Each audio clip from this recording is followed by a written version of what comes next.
জীবন হলো আত্মিক সুখের বিষয়। যখন আপনি কোনো শ্রেষ্ঠ কাজ করেন, আপনার মন আপনাকে বলে দেবে যে আজ আপনি কোনো শুভ কাজ করেছেন। সেটাই হলো আত্মিক সুখ, এটাই হলো জীবন।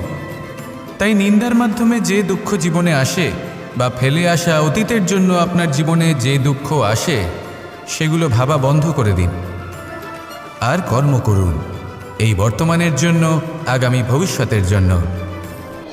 নমস্কার শ্রোতা বন্ধুরা, বং কোর্স ডায়েরি চ্যানেলে আপনাদের সকলকে স্বাগত জানাই। আজকের এই ভিডিওটি থেকে আপনি ভগবান শ্রীকৃষ্ণের মূল্যবান কিছু উপদেশ জানতে পারবেন। এই মূল্যবান উপদেশগুলি আপনি কাজে লাগিয়ে আপনার জীবনে সফলতা অর্জন করতে পারবেন। তাই আজকের এই ভিডিওটি অবশ্যই মনোযোগ সহকারে শেষ পর্যন্ত দেখবেন।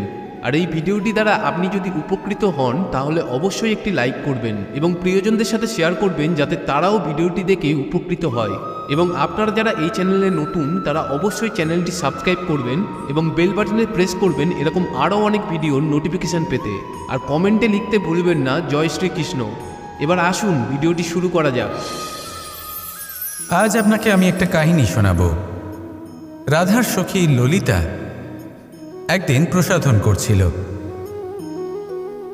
ও দর্পণে নিজেকে দেখল, আর তখন ওর প্রসাধন ওর ভালো লাগলো না। ও বারংবার নিজের প্রসাধন বদলাতে থাকলো আর দর্পণের দিকে তাকালো।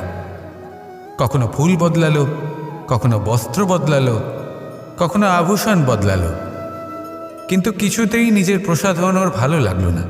ওর মনে হতে লাগলো যেন ওর রূপ ওকে ত্যাগ করেছে। ও এই কথা রাধাকে বলল। রাধা ওই দর্পণের দিকে তাকালো, একটা বস্ত্র নিল আর সেই দর্পণকে স্বচ্ছ করে তুলল। তারপর ললিতা ওই দর্পণের দিকে তাকালো আর ও নিজের উদ্ভাসিত রূপ দেখতে পেল, নিজের সৌন্দর্য দেখতে পেল। তাৎপর্য মালিন্য দর্পণে ছিল, তার রূপে নয়। ঠিক সেইভাবেই এই দর্পণের মতোই হলো আমাদের মন। যদি এতে মালিন্য থাকে তাহলে এই সংসারের সব কিছুই মলিন বলে মনে হবে। আপনি যদি এই সংসারের সৌন্দর্য দেখতে চান, এই সংসারের শুভ কি সেটা জানতে চান, তাহলে নিজের মনকে স্বচ্ছ করে তুলুন। আসুন আমার সাথে ভালোবেসে বলুন, রাধা রাধা। এটা কোনো এক সময়ের ঘটনা। মাটির নিচে ছিল জল, আর মাটির ওপর ছিল একটা বৃক্ষ, আর সেই বৃক্ষে ছিল একটা পাতা যা আকাশকে স্পর্শ করত। যখনই কোনো ব্যক্তি আসতেন সেই পাতাকে দেখে তার প্রশংসা করতেন। তাই বলে আকাশে সোনার মেঘ কত ছবি আঁকে, আপনার নাম কবু লিখে নাহি রাখে। অর্থাৎ প্রতিনিধি ওই বৃক্ষের পাতাকেই মনে করা হতো, সব প্রশংসা ওই পাতাকেই করা হতো। যেখানে চোখের আড়ালে থাকা সেই জল মাটির নিচে থেকে নিঃস্বার্থভাবে নিজের কাজ করে যেত, সেই বৃক্ষকে শক্তি প্রদান করত। কয়েকদিন পরে সেই পাতার অহংকার হতে শুরু করল। সে ভাবতে শুরু করলো যে আমিই হলাম এই জলের অস্তিত্ব, আমি আছি সেই কারণেই এই জলের কথা স্মরণ করা হয়। আর কিছুদিন পরে সেই বৃক্ষ সেই জল শোষণ করা বন্ধ করে দিল, এবং সর্বপ্রথম মৃত্যু হলো সেই পাতার। সেই পাতা যা আকাশকে স্পর্শ করছিল তা ঝরে মাটিতে পড়ে গেল, আর প্রত্যেক ব্যক্তি তার ওপর দিয়ে হেঁটে চলে যেত, তাকে দেখে আর কেউ প্রশংসা করত না। সেই জন্য জীবনে কখনো অহংকার করবেন না, বিশেষ করে তাদের কখনো অহংকার প্রদর্শন করবেন না যাদের কারণে আপনি সাফল্য লাভ করেছেন, যারা আপনার জীবনের আধার। চিরকাল তাদের প্রতি কৃতজ্ঞ থাকুন, তাদের সাথে সম্পর্ক বজায় রাখুন, তাদের সাহায্য করুন, আর আমার সাথে ভালোবেসে বলুন, রাধা রাধা। আপনি কখনো কখনো নিশ্চয়ই কোনো ব্যক্তিকে এটা বলতে শুনেছেন, বা আপনি নিজে বলেছেন বা ভেবে দেখেছেন যে আমি আমার নিজের জীবনে যেটা করতে চেয়েছিলাম সেটা করতে পারলাম না, যে লক্ষ্য অর্জন করতে চেয়েছিলাম সেটা অত্যন্ত কঠিন ছিল, আমি এগোতে পারলাম না, আদি ইত্যাদি।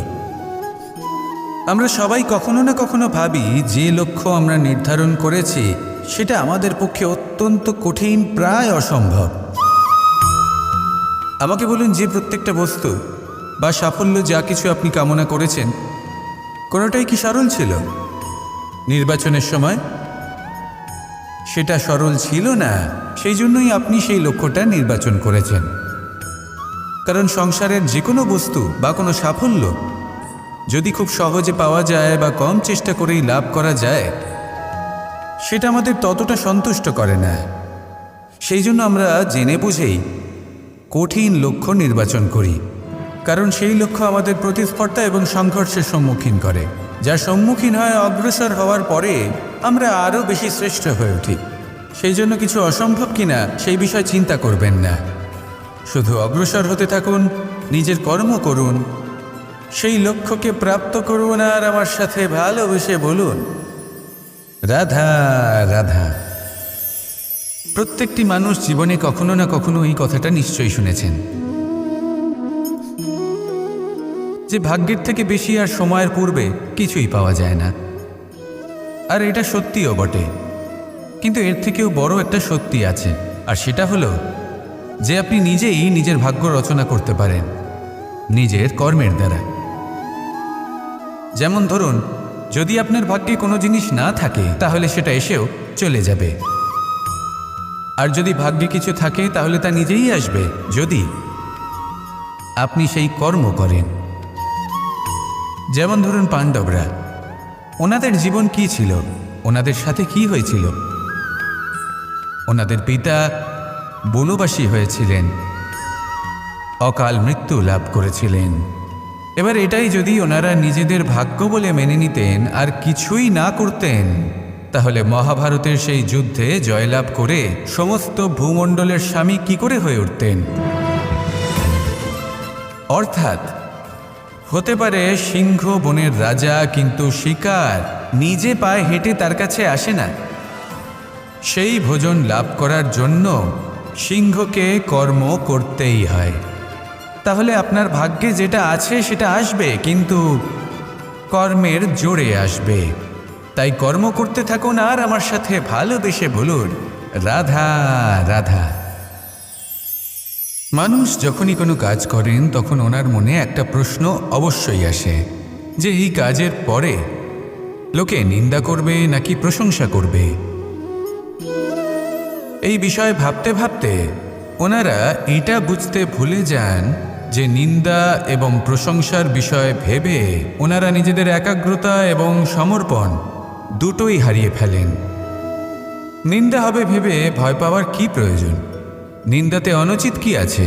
উচিত দৃষ্টিভঙ্গি দিয়ে ভেবে দেখুন। নিন্দা এবং প্রশংসা এই দুটোই হলো অনিবার্য।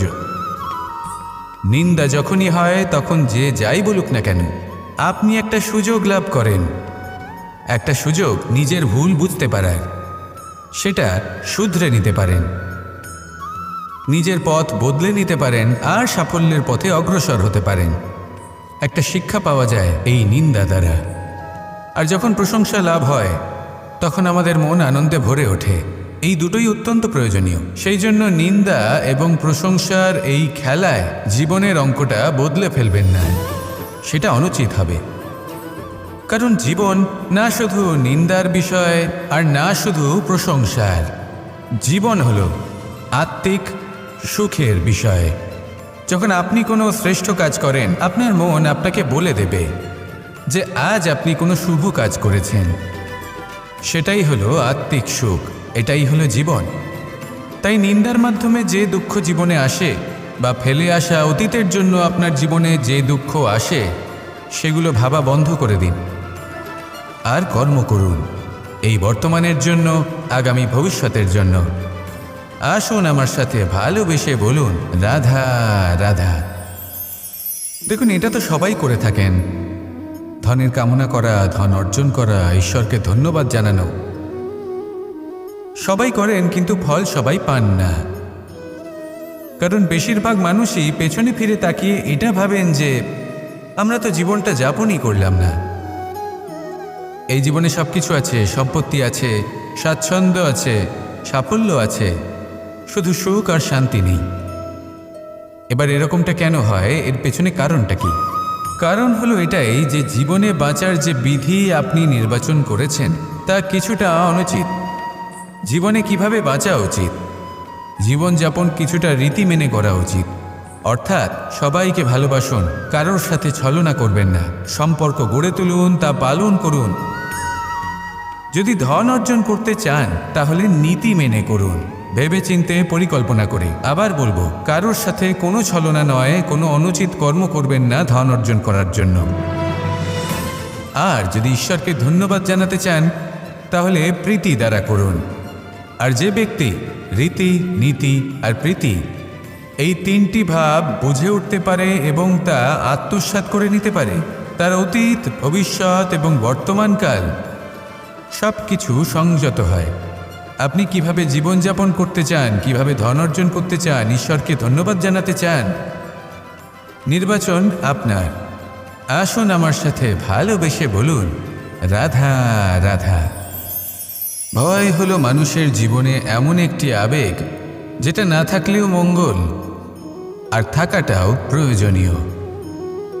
এই ভয় মাঝে মাঝে মানুষকে কোনো কর্ম করা থেকে বাধা দেয়, আবার কখনো মানুষকে এই ভয়ই কোনো কর্ম করতে প্রেরণা প্রদান করে। এবার যেমন মৃত্যুর পর আমরা স্বর্গলাভ করব নাকি নরক বাস করব, সেই বিচারটা ভয় হিসেবে মানুষের মনে ঘর করতে থাকে। আর এই ভয়ের বিষয়ে মানুষ এতটাই ভাবে যে নিজের জীবনের লক্ষ্য, উদ্দেশ্য, রীতি এই সব কিছুর বিষয়ে ভুলে যায়। দেখতে গেলে মৃত্যুর পরে কি হবে সেটা আমাদের মধ্যে কেউ জানে না, সেটা তো মৃত্যুর পরেই আমরা জানতে পারব। কিন্তু এই মৃত্যু পর্যন্ত নিজের জীবনের সারথি হলেন আপনি নিজেই, তাই না? আপনি চাইলে এই জীবনকে স্বর্গও করতে পারেন, আবার নরকেও পরিণত করতে পারেন। নির্ভর করছে আপনার কর্মের ওপর আর আপনার আপনজনের ওপর। আপনি যাদের আপন বলে মনে করেন, অনেক সময় যাদের আপনি বন্ধু বলে মনে করেন, কথায় আছে যে প্রকৃত বন্ধুর মধ্যে ঈশ্বর বসবাস করেন। এই বন্ধু আপনাকে হয় পথ থেকে সরিয়ে দেবে বা উচিত পথে নিয়ে আসবে। এরাই আপনার জীবনকে স্বর্গ করে তুলতে পারে বা আপনাকে নরক পথেও টেনে নিয়ে যেতে পারে। তাই জীবনে নিজের কর্মের বিষয়ে আর নিজের সঙ্গের বিষয়ে ভাবুন, সতর্ক হয়ে এগোন আর আমার সাথে ভালোবেসে বলুন, রাধা রাধা। লোভ এবং ক্রোধ এই দুইয়ের মধ্যে সম্পর্ক খুব গভীর। এবার আপনি বলতে পারেন যে এটা আমি কি বলছি, একটু বোঝার চেষ্টা করুন। জীবনে যখনই আমরা কোনো বস্তু লাভ করতে চেষ্টা করি, তার বাসনা পোষণ করি, আর যখন সেই বস্তু আমাদের কাছে আসে আমরা চাই যে এটা আমাদের সাথেই থাকুক, আমরা সেটা সংরক্ষণ করে রাখার চেষ্টা করি। লোভের জন্ম হয়। আর যখন তাকে সংগ্রহ করে নিজের কাছে ধরে রাখতে পারি না, যখন সেই বস্তু আমাদের থেকে দূরে চলে যায়, তখন সেই লোভ ক্রোধে পরিবর্তিত হয়ে যায়। এবার এই ক্রোধ কি করে? এই ক্রোধ আপনার মনে ভয় উৎপন্ন করবে, কিছু সন্দেহ উৎপন্ন করবে, মনে হবে যে যেন আমি সেই বস্তুর যোগ্যই ছিলাম না, আমার চেষ্টায় কোনো ত্রুটি ছিল, আমি কোনো অনুচিত কিছু করেছি। আর এই যে ভ্রম, সেটা আস্তে আস্তে আপনার মনকে ব্যাকুল করে তুলবে। আর এই ব্যাকুল মন আস্তে আস্তে আপনার যুক্তিতর্কের ক্ষমতাকে নাশ করে দেবে। তর্ক বিতর্কের শক্তি অর্থাৎ বিবেক। আর যখন আপনি নিজের বিবেক হারাবেন, তখন এমন মনে হবে যেন আপনি নিজের জীবন নষ্ট করেছেন। এর অর্থ এটা নয় যে জীবনে কামনা করবেন না, ইচ্ছে পোষণ করবেন না। অবশ্যই ইচ্ছে পোষণ করুন, আর যা কিছু লাভ করতে চান তা অর্জন করুন, কিন্তু তার প্রতি মনে লোভ জন্মাতে দেবেন না, সেটা অনুচিত ব্যাপার। একবার যদি লোভ জাগ্রত হয় তাহলে সেটা আপনাকে আপনার পতনের দিকে নিয়ে যাবে। তাহলে লোভকে নিজের থেকে দূরে রাখুন, ক্রোধও আপনার থেকে দূরে থাকবে। আসুন আমার সাথে ভালোবেসে বলুন, রাধা রাধা। কখনো কখনো আমরা অনেক কিছু ভাবি, তারপর দুঃখী হয়ে যাই যে এত কিছু ভাবা সত্ত্বেও আমরা যে কর্ম করতে চেয়েছিলাম সেটা করতেই পারলাম না, যে লক্ষ্যটা আমরা লাভ করতে চাইছিলাম সেটা করতেই পারলাম না। আমরা সংসারের সামনে এটা ঘোষণা করে ফেলি, কথা দিয়ে ফেলি যে এই কর্ম আমি করে দেখাবো, এই সাফল্য আমি প্রাপ্ত করেই ছাড়ব, কিন্তু করতেই পারি না। তার কারণটা কি? চেতনা, আমাদের একাগ্রতা। আমরা একাগ্র হয়ে পড়ি এই সংসারকে কিছু প্রমাণ করে দেখানোর জন্য, যেখানে আমাদের একাগ্রচিত্ত হওয়া উচিত নিজেদের কর্মের ওপর। কোনো বস্তু বা কোনো সাফল্যের কামনা করা, তার জন্য পরিকল্পনা করা, তার জন্য কর্ম করা আর তা প্রাপ্ত করা, এটা আমাদের কর্তব্য। আর আমাদের মনোযোগ শুধু সেদিকেই কেন্দ্রীভূত হওয়া প্রয়োজনীয়। এই সংসারকে বলার কোনো প্রয়োজন নেই। একবার যদি আপনি কর্ম করে দেখান তাহলে সংসার এমনিও দেখতে পাবে। সেই জন্য প্রতিশ্রুতি দেবার পরিবর্তে দৃঢ় সংকল্প করে অগ্রসর হতে থাকুন। শুধু ভাবার বদলে কর্ম করতে শিখুন, আর বলার পরিবর্তে সেটা করে দেখাতে শিখুন। একবার সাফল্য লাভ করুন, তারপর এই সংসারকে বলবেন যে এটা আমি ভেবেছিলাম আর সেটাই আমি করে দেখিয়েছি। কর্ম করুন আর আসুন আমার সাথে ভালোবেসে বলুন, রাধা রাধা। কখনো কখনো আমাদের নিজেদের ভাবনা চিন্তাই জীবনের পথে অগ্রসর হতে বাধা দেয়। আমাদের চিন্তা ভাবনা আমাদের সীমাবদ্ধ করে দেয়। আমরা প্রত্যেক দিন পরিশ্রম করি, কিছু দেখি, কিছু লাভ করি, কোনো একটা স্থানে পৌঁছই, আর একটা সময় পরে মনে কেমন যেন একটা ভাবনা উৎপন্ন হয় যে আর কত দেখব, এত কিছু তো দেখে নিলাম, এত কিছু তো লাভ করলাম, এত সাফল্য অর্জন করলাম, আর কত লাভ করব। আর সেখানে আমরা থেমে যাই। এটা হয় আমাদের ভাবনার সীমাবদ্ধতার জন্য। কিন্তু যদি জীবনের কথা বলি, জীবন যদি আপনাকে সেই স্থানে পৌঁছে দেয় তাহলে তার পরবর্তী পথটাও জীবন আপনাকে নিশ্চিত রূপেই দেখাবে। প্রয়োজনটা হলো সেই পথটা দেখার এবং সেই পথে অগ্রসর হওয়ার। আর যেটা আমাদের জীবনযাত্রার সাথে হয় সেটা জীবনের সাথে এবং আত্মার সাথেও হয়ে থাকে। আমরা জীবনে প্রগতি লাভ করি, বিকাশ লাভ করি, কিন্তু একটা সময় পরে আমরা থেমে যাই। আমাদের সেটাই করলে চলবে না। এই জীবনযাত্রা, প্রগতি, বিকাশ, এই সব কিছুর সমাপ্তি তখনই সম্ভব যখন জীবন সমাপ্ত হবে। তাই নিজেকে বাধা দেবেন না, নিজের জীবনের উদ্দেশ্যকে সীমিত করবেন না। সামনে অগ্রসর হতে থাকুন আর আমার সাথে ভালোবেসে বলুন, রাধা রাধা। আমরা সবাই প্রত্যেক দিন পরিশ্রম করি, কিন্তু আমাদের মনে কখনো না কখনো এই প্রশ্ন অবশ্যই আসে যে সবসময় জীবনে অগ্রসর হওয়ার জন্য সেই পথে কি চলা উচিত যেটা পূর্ণরূপে সুরক্ষিত, নাকি এমন পথেও চলা উচিত যে পথে একটু সংকটও আসতে পারে। এবার আমি আপনাদের বলবো যে বিকাশ কিভাবে হয়। ছোট্ট একটা উদাহরণ দিই বিকাশের। আমরা ছোটবেলায় কিভাবে হাঁটতে শিখি। যখন আমরা শিশু অবস্থায় থাকি তখন আমরা একটি পা মাটিতে রাখি, দ্বিতীয় পাটি আমরা শূন্যে উত্তোলিত করি, তারপর সেই পা আমরা আবার মাটিতে রাখি আর তার উপর ভিত্তি করে আমরা আবার অন্য পাটা ফেলি। ঠিক এভাবেই আমরা হাঁটতে শিখে যাই। এবার এক্ষেত্রেও আমরা ছোট্ট একটা ঝুঁকি নিই, আর সেটা হলো যে আমরা পাটি শূন্যে উত্তোলিত করেছি। এতে বিপদ হলো এটাই যে আমরা ভুল করে নিজের ভারসাম্য হারাতে পারি, পড়ে যেতে পারি। অনেকবার পড়েও যাই, কিন্তু তারপরে কি হয়, আমরা আবার উঠে দাঁড়াই আর চলতে শুরু করে দিই। আর ঠিক এভাবেই আমরা হাঁটতে শিখে যাই। এমন জীবনেও হয়। জীবনেও এইভাবেই কর্ম করতে থাকুন। এমন কিছু কর্ম করলেন যার ফলে বিপদ আসতেই পারে, পরাজয় হতেই পারে, কিন্তু সেটা পার করলেই বিকাশ সম্ভব। তাই কর্ম করতে থাকুন আর আমার সাথে ভালোবেসে বলুন, রাধা রাধা। মানুষের জীবনে যখনই কোনো বিপদ আসে, মানুষ নিজের আশেপাশে দেখে, অন্য কাউকে খোঁজে, ভাবে কেউ এসে তাকে সাহায্য করবে। সে আশা করে যে কোনো ব্যক্তি এসে তার হাত ধরবে আর সেই বিপদ থেকে তাকে মুক্তি দেবে। কিন্তু প্রকৃতি আমাদের এই শিক্ষা দেয় না। কখনো কোনো পাখিকে দেখবেন, একটা পাখি যখনই কোনো ঝড় আসে কি করে, একটা ঝড় এসে তার বাসা ভেঙে দিয়ে যায়। তার বাসা নষ্ট করে দিয়ে যায়। সেই পাখি কিন্তু অপেক্ষা করে না যে কে তাকে এসে সাহায্য করবে। সে কখনো আশা করে না যে কেউ এসে তাকে আশ্রয় দেবে। সে নিজেই কর্ম করে।